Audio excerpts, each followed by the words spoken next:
All right, let's talk about Tua, who didn't just score 10 or 20 or 30 or 40 or 50 or 60, but the Dolphins score 70 points here against the Denver Broncos in a historic performance, really. And I wanted to make a video talking about what went so right for them. So let's start off with this play. What's going to happen is zone coverage play.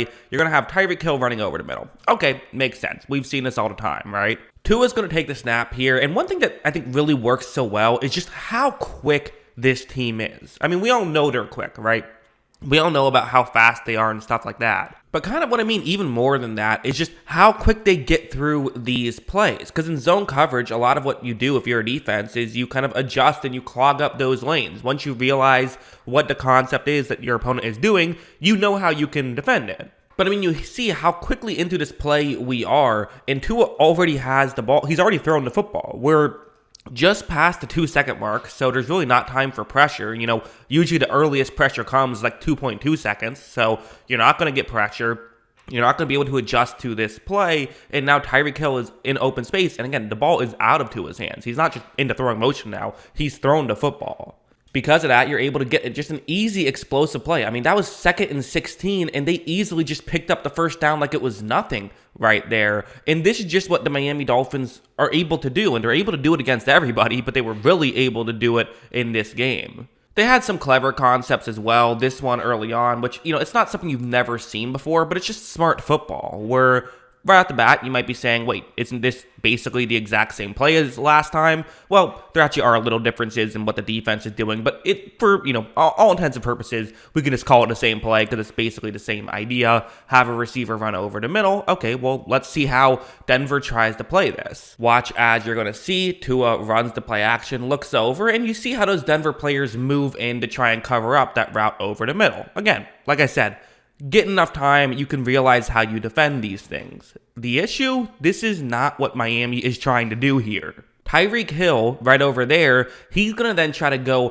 past where those two defenders I've circled in a black circle are supposed to be covering, and watch how well it works. As you see, he runs past them. Tua, runs the play very well. You get Tyreek Hill wide open, who's able to get into the end zone for a touchdown on that play.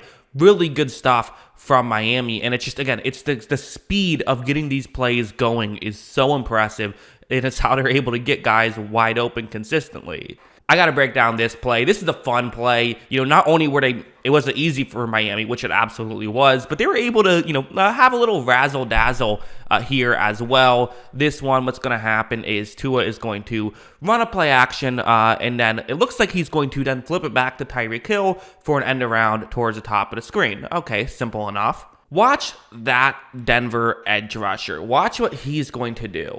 Tua takes the snap, and he, again, looks like he's ready to flip the ball back to Tyreek Hill. The edge rusher sees this, so he's trying to run forward. There's actually two players I've circled in the black circle. One is behind the edge rusher that I'm talking about. The Miami player who Tua is actually going to flip the ball to on this play. If it was obvious what they were doing, if Tua was ready to make this pitch, well, then it would be, it would just be clear how to defend it. You make sure that you defend that guy, and there's nothing Miami can do. But watch Tua's no-look pass that, the edge rusher could not read that play, and you're able to get to this position. Although I do have to say, maybe not the best play call by McDaniel. It was a fun play call, but at this point, I mean, you still have several Denver players who can make a tackle, force a third down and goal. So on paper, a lot of fun. In practice, it's not really working out too well, right? Well, no, as you see, it's still going to be a touchdown here, and you're able to, put another 7 on the board because of a, good play. And that's kind of the thing is for Miami, even if these play calls don't work out perfectly, you're still getting the ball in talented players' hands. So it's really just it's just a great situation. Going over here, I do want to make sure I make something clear with Tua that, a lot of people are going to say, yeah, anyone could have a good day in this situation, and that's absolutely true. Anyone could have had a good day, I would think, in this situation. It was just that dominant. But there were still some plays with Tua where he was the guy, where he was making good throws. I already kind of touched on it earlier of the speed in which he gets rid of the football just makes it so difficult to defend. That's a real thing that happens. But also, this play is a good example where it's zone coverage. You have a receiver who's going to run over the middle. Again, kind of what Miami was doing all game is these lanes were open. Watch as Tua's going to take the snap. Tyreek Hill does go over the middle, but, this one's better defended. Denver seems to be a little bit more prepared to try and get back. It's still so fast, they can't fully get back and clog up those lanes, but what's really fascinating is there's two Denver players you have to throw it in between, and you have to worry about another Denver player who's currently right past Tyreek Hill. You can't overthrow Hill either. If you miss these throws, that's how turnovers happen. And while we know that, what we know now, I don't think a turnover would have mattered too much, given the fact that it's still just an 11-point game at this point, closing in on the, end of the second quarter.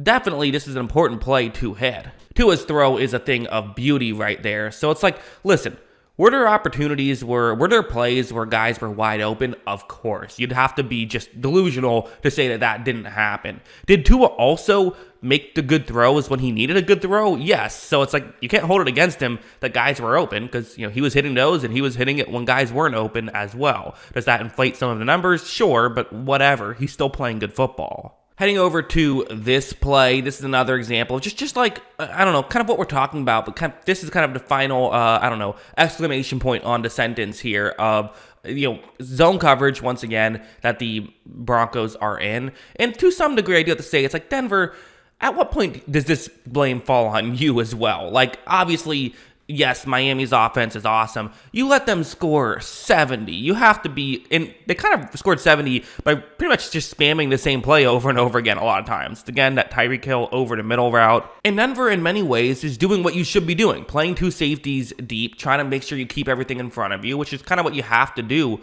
against Miami. Watch as when Tua takes a snap and runs a play action, you see Tyreek Hill, but like those players over the middle, it's like you gotta be a little bit more aware. Someone has to be aware of Tyreek Hill. You see Surtain kind of trying to call for someone to try and get over there, but it's like, again, I get it. It's Tyreek Hill, and to some degree, it's like players who are supposed to be covering over the middle, like linebackers and safeties, should not be the guys worried about Tyreek Hill regardless. But it's like they're moving in. There was a play action, I get it, but it's still like they're moving in to try and see if something's going to happen. Tyreek Hill is just so open here.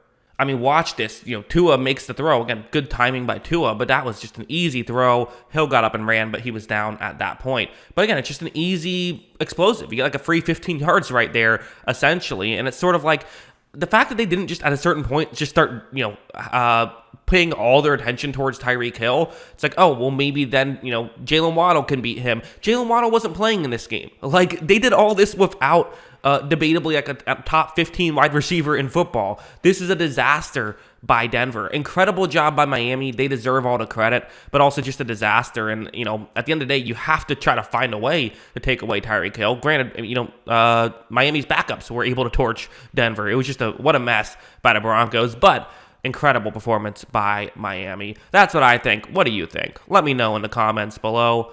Always love hearing from you. And of course, as always, thanks for watching.